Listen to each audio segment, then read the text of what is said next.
In just a little bit of time we have left, I'd like to run through it's NFL offseason. We have just a little thing going on that this little thing could end up having a fairly large impact in either playing more football or not playing football at all. The the collective bargaining agreement is expired. The owners have drafted a new one and have all signed and agreed to it and have sent it to the NFL Players Association for them to read over and sign. There are a couple really interesting things with it. And, John, I think you have those. Yeah, so my understanding is each team has a representative which votes. They need a simple majority of those 32 votes. Those players are really varied.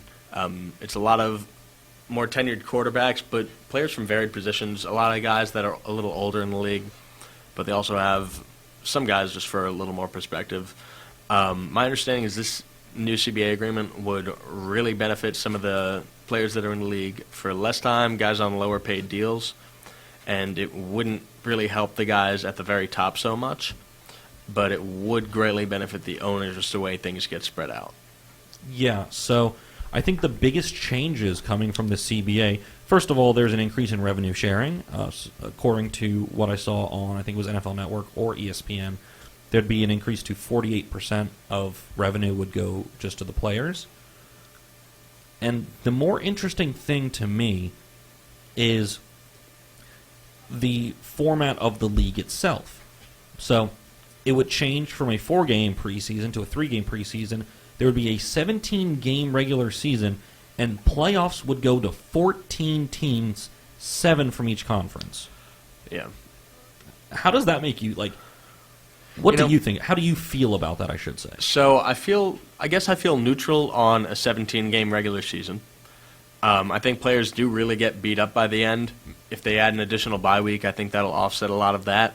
True. And, it's more money for the owners, it's more money for the players, it's more football for the fans. So I guess I'm pretty neutral on that, if not for it. 3-game preseason, I support.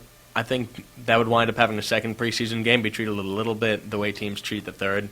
Where kind of first your tune-up game, second is when you can play your starters a little bit, get them loose. Third is when you can test out the guys that are going to be borderline for your 53-man roster. And I don't like the expanded playoffs format. I think I'd rather have the 2-seed fighting for a bye rather than a 7-seed sneaking in. I mean, if you're locked out of first, but you could finish anywhere between 2nd and 7th with a win or a loss, there's really no incentive other than the teams you play. Yeah, that's true. But and the thing is, part of that 14-team playoff that I saw, it's that 4, if I'm not mistaken, no, 3, excuse me. 3 teams would have byes.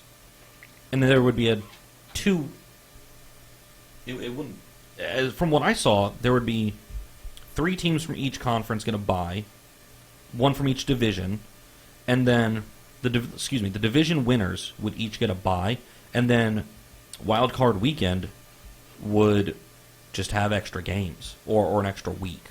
Oh, okay. My understanding was a single bye just for the top seed, but that may have been incorrect. But anyway, there's a couple things floating around. Either way, all unconfirmed, but we'll see how things shake out. And I think we're going to get a CBA. I'm not too worried about it. There was some friction a couple of years ago where people are starting to get worried about this. Wouldn't go into effect this coming season, if I'm not mistaken, but the 2021 season. I'm not sure. I thought I saw something where they were saying if they didn't sign it this season, the players had the option to not play, to have a lockout. Gotcha. Yeah. It might be that. I'm not 100% certain. We'll see more of this when more comes out of it. We have just a couple minutes left here. So real quick, XFL? Yeah, XFL's going on. DC and Houston, I think both look great. Yeah. St. Louis looked pretty good with our Ole Miss man, Jordan Ta'amu, at quarterback. Threw 3 touchdowns, ran for a touchdown. Threw 2 interceptions. One was just not a great throw. It was played well by the DB. The other should have been a free play. Call got missed. He just took a shot deep. But they're 1-1. New York is 1-1 after getting absolutely destroyed. Tampa Bay and LA are winless. I'm excited. I like watching it. I think it's a good quality product. I like seeing a couple of Ole Miss guys in the league. DeMarcus Gates sacked Jordan Ta'amu, which was a lot of fun. I didn't even see that. That is fun. And the thing is, what's so interesting to me about this league is the fact that it is quality football. The football is good football. And I think that's what a lot of these other leagues like the AAF and even the original XFL haven't had. It's almost been too gimmicky up till this point. But this is just good football. You know, like the gimmicks, the production, all that aside, if it's not an interesting football product on the field, no one's going to want to watch.